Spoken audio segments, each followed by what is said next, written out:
بسم اللہ الرحمن الرحیم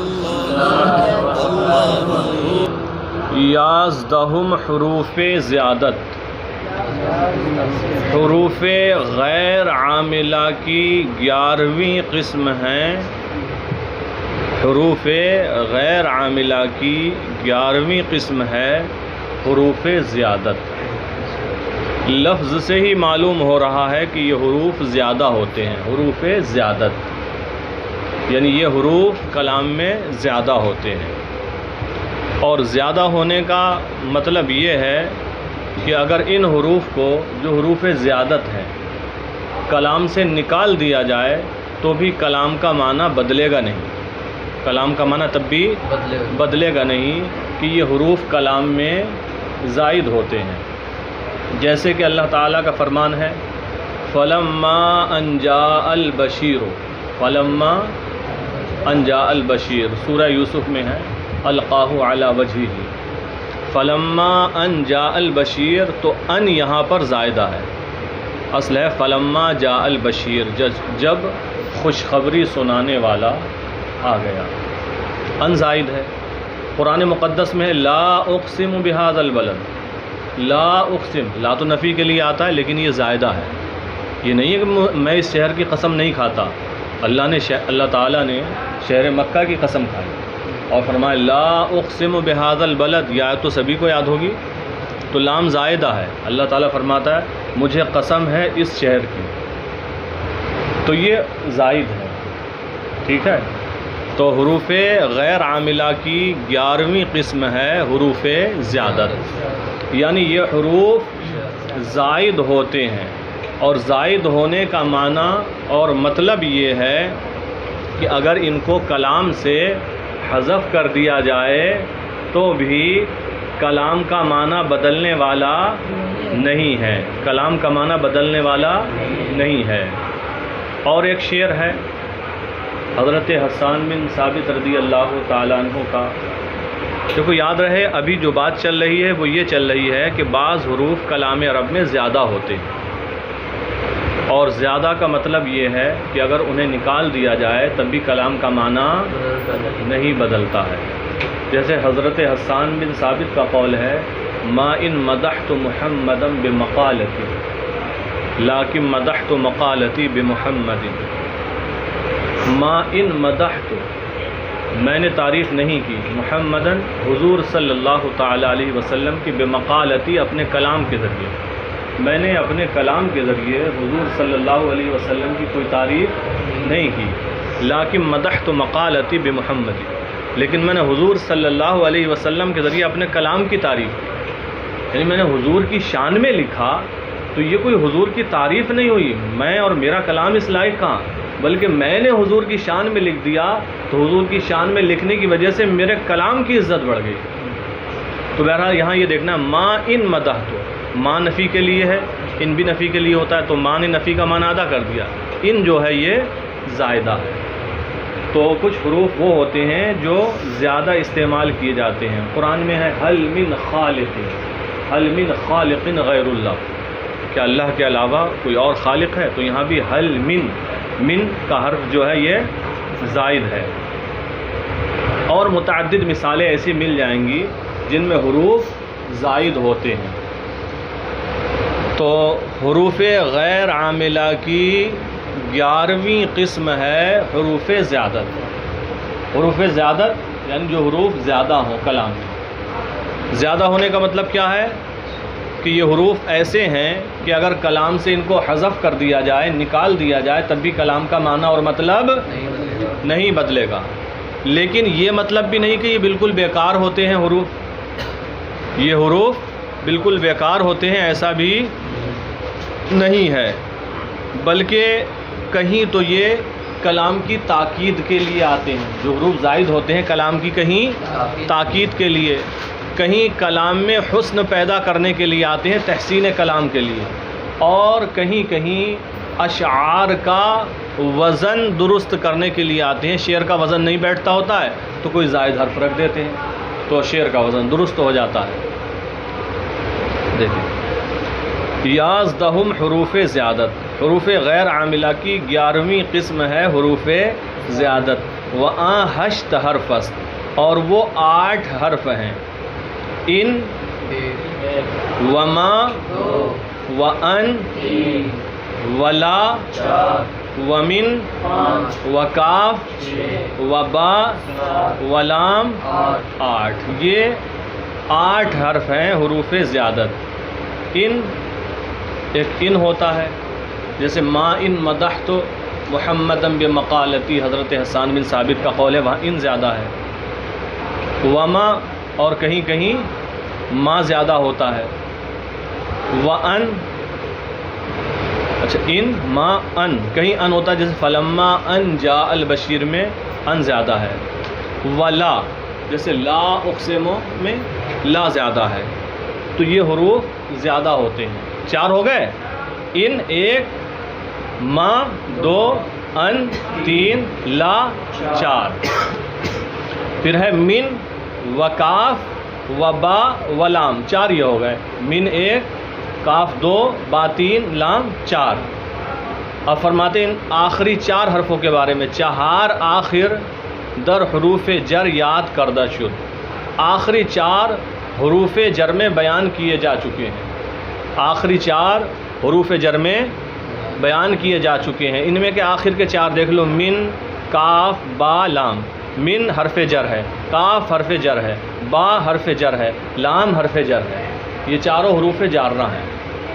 اب سوال یہ پیدا ہوتا ہے کہ جو آخر میں 4 حروف جارہ بیان کیے ہیں، یہ تو جر دیتے ہیں، یہ تو جر دیتے ہیں، یعنی عمل کرتے ہیں، جس اسم پر داخل ہوتے ہیں اس کو کیا دیتے ہیں؟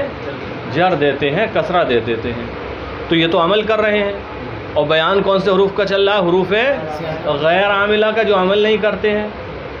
ہاں جو شروع میں 4 ہیں پہلے، ان، ما، ان، لا، یہ غیر عاملہ ہیں اور زیادہ بھی ہیں، لیکن آخر کے جو 4 لے آئے حروف جارہ میں سے، تو یہ تو عمل کرتے ہیں، ان کو کیوں لے آئے؟ ان کو کیوں لے آئے؟ تو اس کا جواب یہ ہے کہ ہاں یہ عمل کرتے ہیں، لیکن اس لیے لے آئے کہ بیان چلا تھا حروف زیادت کا، جو حروف زیادہ ہوتے ہیں، تو یہ عمل تو کرتے ہیں لیکن کئی موقعوں پر یہ زیادہ ہوتے ہیں، تو حروف زیادت کی نسبت سے ان کو یہاں پر ذکر کر دیا گیا۔ تو آخر کے 4، آخری 4 کو حروف جر میں بیان کیا جا چکا ہے۔ 12 حروف شرط، حروف غیر عاملہ کی 12ویں قسم ہے حروف شرط، وہاں 2 است، اور وہ 2 ہیں۔ اب آپ سوچتے ہوں گے حروف شرط 2 ہیں، آپ نے تو پیچھے پڑھے، کئی پڑھے ہیں شہزیل، دیکھو جلدی دیکھو، حروف شرط یہاں کہا کہ 2 ہیں، حالانکہ حروف شرط 2 نہیں ہیں، اور بھی ہیں ان کے علاوہ، تو پھر 2 کیوں کہا؟ تو 2 اس مناسبت سے کہا ہے یہاں پر کہ یہ غیر عاملہ ہیں۔ کیا ہیں یہ؟ غیر عاملہ۔ ملے حروف شرط آپ کو؟ چلو دیکھو ابھی، تو 2 جو بیان کیے ہیں یہ غیر عاملہ ہیں۔ کیا ہیں؟ غیر عاملہ ہیں۔ ان ہوتا ہے، ان شرطیہ ہوتا ہے۔ کیا ہوتا ہے؟ ان شرطیہ ہوتا ہے۔ تو 2 کیوں بیان کیے جبکہ حروف شرط اور بھی ہیں؟ تو وجہ یہ ہے کہ یہ حروف غیر عاملہ کا بیان چل رہا ہے، وہ حروف شرط جو عمل نہیں کرتے ہیں وہ 2 ہیں، اور باقی جو ہیں وہ عمل کرتے ہیں، وہ 2 جملوں پر داخل ہوتے ہیں، اور اگر وہ مضارع ہو تو اس کو جزم دیتے ہیں۔ ان تضریب اضریب پڑھا ہے نا، اگر تو مارے گا میں ماروں گا، ان تاکل آکل، اگر تو کھائے گا میں کھاؤں گا، تو وہ حروف شرط جو ہوتے ہیں وہ جزم دیتے ہیں فعل مضارع کو۔ 12 حروف شرط، حروف غیر عاملہ کی 12ویں قسم ہے حروف شرط، وہاں 2 است، اور وہ 2 ہیں، اما و لو، اما اور لو۔ اما برائے تفسیر، اما تفسیر کے لیے آتا ہے، کس کے لیے؟ کلام مجمل کی توضیح کے لیے آتا ہے، جو مجمل کلام ہو اس کی تفسیر کے لیے، اس کی وضاحت کرنے کے لیے آتا ہے اما، اور کبھی کبھی استئناف کے لیے بھی آتا ہے، کبھی کبھی جیسے کہ کتاب جب شروع ہوتی ہے تو مصنف خطبہ پڑھنے کے بعد لکھنے کے بعد کہتے ہیں اما بعد، اما بعد، وہاں بھی تو اما ہوتا ہے، ہاں تو وہاں پھر کلام شروع ہوتا ہے، لیکن عموماً عام طور سے اما تفسیر کے لیے آتا ہے، تفسیر کے لیے، توضیح کے لیے، اور وہ دو ہیں اما بلو، اما برائے تفسیر، اما تفسیر کے لیے آتا ہے، وفا در جوابش لازم باشد، اور فا اس کے جواب میں لازم ہوگا، اس کے جواب میں لازم ہوگا۔ تو اما جو آتا ہے یہ حرف شرط ہے، تو ایک شرط ہوتی ہے اور پھر ایک جواب شرط ہوتا ہے، تو اس کا جو جواب ہوتا ہے اس پر فا کا لانا لازم ہے۔ مثال دے کر بتا رہے ہیں، وفا در جوابش لازم باشد، اور فا اس کے جواب میں لازم ہوگا، فا جو حرف فا ہوتا ہے، کقولہ تعالی، جیسے اللہ تعالیٰ کا قول ہے فمنہم شقی و سعید، فمنہم شقی و سعید، فمنہم تو ان میں سے، شقی کچھ نیک بخت ہیں، وہ بدبخت ہیں، فمنہم شقی تو ان میں سے کچھ، شقی مانے بدبخت، و سعید اور کچھ نیک بخت ہیں، لوگوں میں سے کچھ بدبخت ہیں اور کچھ نیک بخت ہیں۔ یہ مجمل کلام ہے، اب اس کی تفسیر کرنے کے لیے اما آیا، فرمایا فَأَمَّا الَّذِينَ شَقُوا فَفِي النَّارِ، فَأَمَّا الَّذِينَ شَقُوا تو رہے وہ جو بدبخت ہوئے، فَفِي النَّارِ، فَأَمَّا الَّذِينَ شَقُوا یہ شرط ہے، ٹھیک ہے۔ اب اس کا جواب آ رہا ہے فَفِي النَّارِ، یہاں فا ہے، ایک تو فا حرف جر ہے لیکن اس سے پہلے والا جو فا ہے، فا آیا، فَفِي النَّارِ تو یہی اس کا جواب ہے۔ وَأَمَّا الَّذِينَ سُعِدُوا اور رہے وہ جو نیک بخت ہوئے، یعنی وہ جو نیک بخت ہیں، فَفِي الْجَنَّةِ تو وہ کہاں ہیں؟ جنت میں ہیں، جنتی ہیں، تو فا سمجھ میں آ گیا۔ فَأَمَّا الَّذِينَ شَقُوا فَفِي النَّارِ وَأَمَّا الَّذِينَ سُعِدُوا فَفِي الْجَنَّةِ تو فا کہاں کہاں ہے؟ عدنان کہاں آیا؟ پیچھے بتایا تھا کہ اس کے جواب میں فا لازم ہوگا، فا آیا کہاں ہے؟ ففی النار میں ایک فی ہے اور ففی الجنہ میں بھی ایک فی ہے، دونوں اس کے جواب ہیں، دونوں کی وضاحت ہے۔ فَأَمَّا الَّذِينَ شَقُوا تو یہ شرط ہو گئی، ففی النار یہ جواب ہے، وَأَمَّا الَّذِينَ سُعِدُوا یہ بھی شرط ہے، ففی الجنہ اور یہ اس کا جواب ہے، اور یہی تو کہا ہے کہ اس کے جواب میں فا کا ہونا لازم ہے۔ تو یہ اما کا بیان ہوا۔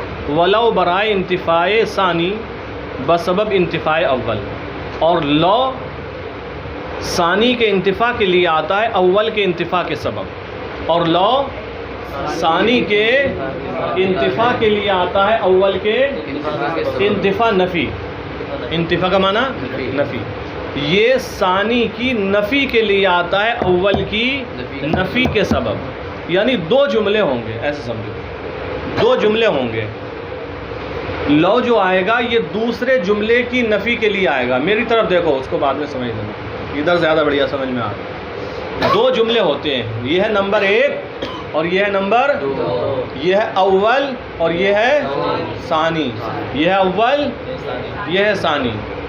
تو لو کا کیا کام ہے؟ یہ انتفاع ثانی، ثانی کے نفی کے لیے آتا ہے، ثانی کی اول کی نفی کے سبب، اول کی نفی کے سبب، یعنی ثانی کی نفی ہو رہی ہے دوسری کی، لیکن کس سبب سے؟ کہ پہلے کی نفی ہے، یہ سبب ہے پہلا، پہلے کی نفی جو ہے یہ سبب ہے دوسرے کی نفی کا۔ دوسرے کی نفی کیوں ہوئی؟ کیونکہ پہلے کی نفی ہے، پہلے کی، تو پہلے میں نفی کا ہونا سبب ہے دوسرے میں نفی کے ہونے کے لیے۔ تو لو انتفاع ثانی کے لیے آتا ہے، دوسرے کی نفی کے لیے آتا ہے اول کی نفی کے سبب، اول کی نفی کے سبب۔ مثال سے آپ سمجھ جائیں گے، ولو برائے انتفاع ثانی بسبب انتفاع اول، لو ثانی کے انتفاع کے لیے آتا ہے اول کے انتفاع کے سبب، چون لو کان فیہما الہۃ الا اللہ لفسدتا، لو کان فیہما الہۃ الا اللہ یہ اول ہے، لو کان فیہما الہۃ الا اللہ یہ یہاں تک اول ہے، یہ یاد رکھنا، آپ دو جملے ہوں گے، لو کان فیہما الہۃ الا اللہ یہ کیا ہے؟ لفسدتا یہ ثانی ہے، لفسدتا۔ اب ترجمہ سمجھ لیں، لو کان فیہما الہۃ الا اللہ، لو کان اگر ہوتے، فیہما زمین اور آسمان میں، الہۃ چند معبود، الا اللہ اللہ کے سوا، اگر اللہ کے سوا زمین اور آسمان میں چند خدا ہوتے، اگر اللہ کے سوا زمین اور آسمان میں چند خدا ہوتے لفسدتا، تو زمین و آسمان فاسد ہو جاتے، وہ لڑ پڑتے آپس میں، وہ اس کی زمین توڑ دیتا، وہ اس کا آسمان توڑ کے پھینک دیتا، تو نتیجہ کیا نکلتا؟ زمین اور آسمان فاسد ہو جاتے، توڑ پھوڑ کے پھینک دیتے۔ وہ ادھر سے جاتا ہوتا، مارتا ایک ہاتھ تو زمین توڑ دیتا۔ اگر زمین و آسمان میں اللہ کے سوا چند معبود ہوتے تو زمین و آسمان فاسد ہو جاتے۔ بات کس کی چل رہی ہے؟ لو کی۔ کس کی بات چل رہی ہے؟ لو کی۔ لو کی وہ نہیں کدو شریف جو ہوتا ہے، حرف لو کی الگ ہے اس سے۔ لو حرف لو سے متعلق بات چل رہی ہے کہ لو انتفاع ثانی کے لیے آتا ہے، انتفاع اول کے سبب۔ لو کان فیہما الہۃ الا اللہ لفسدتا، ثانی کیا ہے؟ لفسدتا، تو زمین و آسمان ضرور فاسد ہو جاتے۔ تو ثانی کی نفی کے لیے یہ لو آیا، یعنی زمین و آسمان فاسد نہیں ہوئے، فاسد ہو جاتے، اس کی نفی کیا ہوگی؟ فاسد نہیں ہوئے۔ لیکن کیوں نہیں ہوئے؟ اول کے انتفاع کے سبب ہوتا ہے نا، اس لیے کہ زمین و آسمان میں اللہ کے سوا اور خدا ہے ہی نہیں، کیونکہ زمین و آسمان میں اللہ کے سوا اور خدا ہے ہی نہیں۔ بات سمجھ میں آ گئی کچھ؟ ہاں، یہ دلیل اور بھی آپ کئی جگہ پڑھیں گے، اس لیے آپ اس کو اچھے طریقے سے آج ہی سمجھ لیں۔ لو ثانی کے انتفاع کے لیے آتا ہے، اول کے انتفاع کے سبب۔ آسان لفظوں میں حرف لو ثانی کی دوسرے جملے کی نفی کے لیے آتا ہے، پہلے جملے کی نفی کے سبب۔ جیسے لو کان فیہما الہۃ الا اللہ، اگر زمین و آسمان میں اللہ کے سوا چند معبود ہوتے لفسدتا، تو زمین و آسمان میں فساد ہو جاتا۔ تو ثانی کی انتفاع ہوا ثانی کا، یعنی زمین و آسمان میں فساد نہیں ہوا۔ کیوں نہیں ہوا؟ کیونکہ اللہ کے سوا زمین و آسمان میں چند خدا نہیں ہے۔ آگے بڑھیں، چلیں۔ ولو برائے انتفاع ثانی بسبب انتفاع اول، اور لو ثانی کے انتفاع کے لیے ہے اول کے انتفاع کے سبب۔ چون لو کان فیہما الہۃ الا اللہ لفسدتا، کہ اگر زمین و آسمان میں اللہ کے سوا چند معبود ہوتے تو زمین و آسمان فاسد ہو جاتے۔ سیزدہم لولا، 13ویں قسم ہے حروف غیر عاملہ کی، لولا۔ دیکھو لو کا بیان تو ابھی چل ہی رہا تھا، لا اور لے آئے، لو ہی تو تھا، لا اور لگا دیا، کیا ہو گیا؟ لولا، نفی کی نفی ہو گئی، لولا۔ وہ موضوع است، اور یہ موضوع ہے جو ابھی لو پڑھا ہے، یہ اس سے بہت ملتا ہوا ہے، کیونکہ لولا ہے نا، اس سے بہت ملتا ہوا ہے۔ وہ موضوع است برائے انتفاع ثانی، یہ موضوع ہے ثانی کے انتفاع کے لیے۔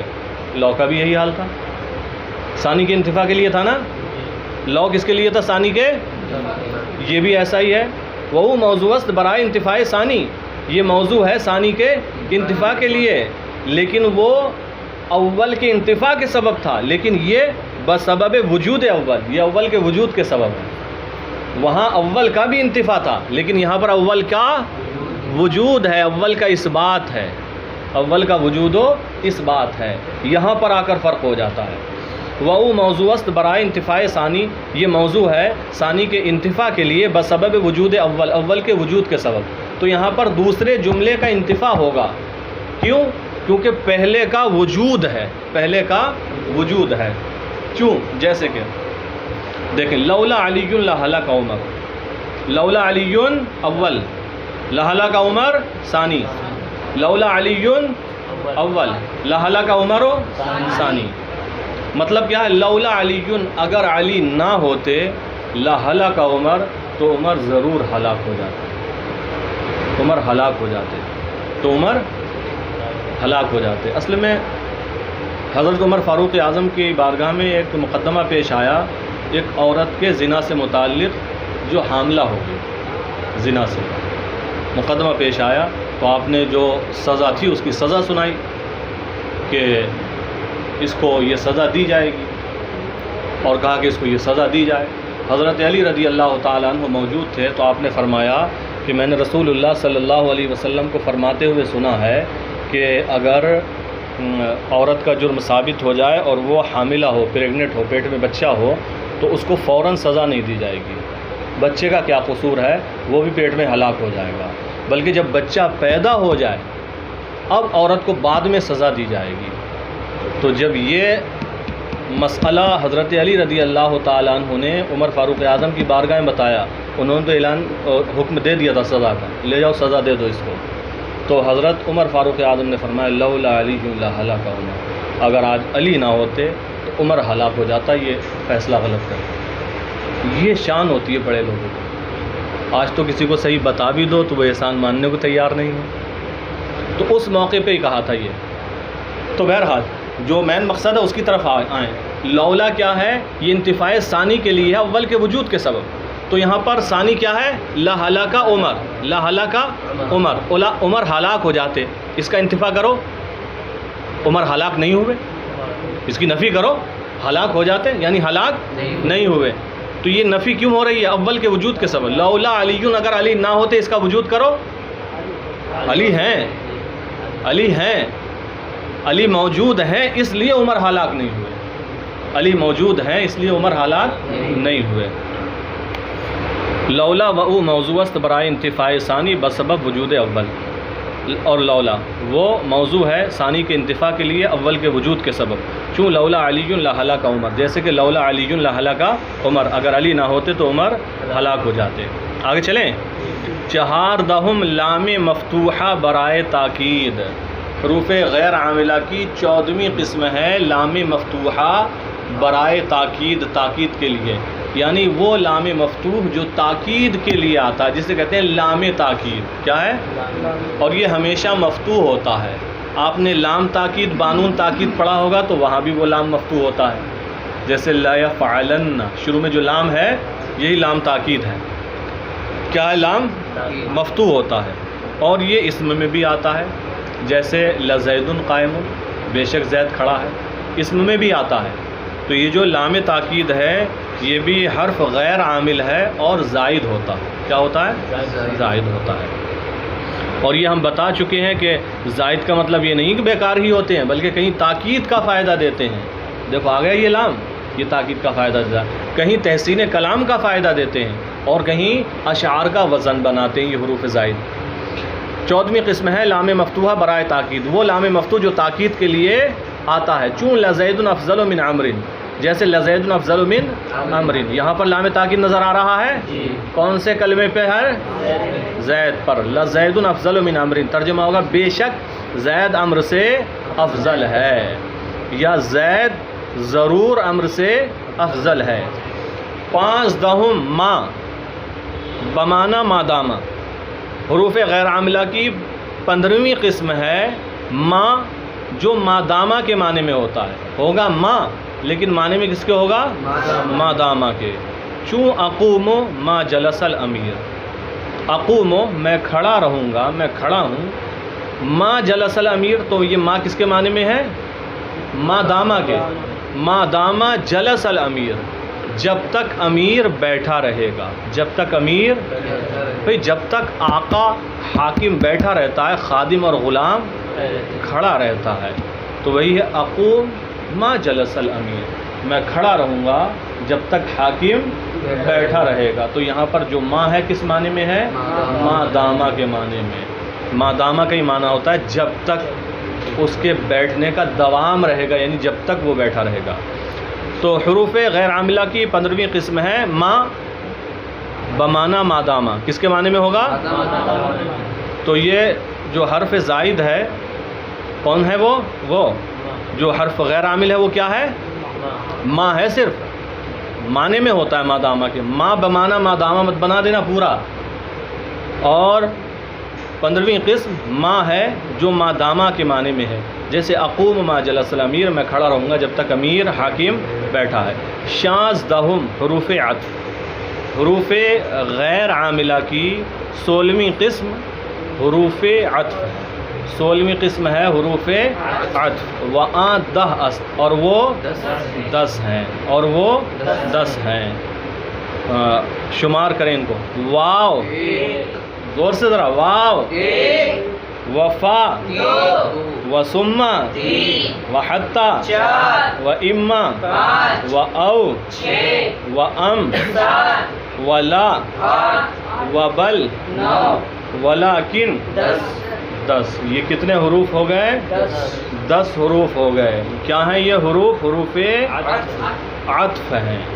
حروف عطف ہیں. واو، فا، ثم اور حتی. ثم اور حتی، یہ 10 حروف ہیں. تو یہ کس لیے آتے ہیں؟ 3 طریقوں سے ان کا استعمال ہوتا ہے. 3 طریقوں سے ان کا استعمال ہوتا ہے. بعض وہ ہیں جو دونوں کے لیے حکم کو ثابت کرتے ہیں. سن لیں تھوڑی سی تفصیل، گھنٹی تو لگ گئی. جو دونوں کے لیے حکم کو ثابت کرتے ہیں، چونکہ جہاں پر حرف عطف آتا ہے تو حرف عطف سے جو پہلے ہوتا ہے اسے ہم معطوف علیہ کہتے ہیں، اور حرف عطف کے جو بعد ہوتا ہے اسے معطوف کہتے ہیں. اسے ہم معطوف کہتے ہیں. تو ان میں سے بعض تو وہ ہیں جو حکم کو معطوف علیہ اور معطوف دونوں کے لیے ثابت کرتے ہیں. دونوں کے لیے، چاہے ترتیب ہو یا نہ ہو، ترتیب کے ساتھ ساتھ مہلت ہو یا نہ ہو، بہرحال وہ حکم کو دونوں کے لیے ثابت کرتے ہیں. جیسے کہ واو ہے، فا ہے، ثم ہے اور حتی ہے. واو ہے، فا ہے، ثم ہے اور حتی ہے.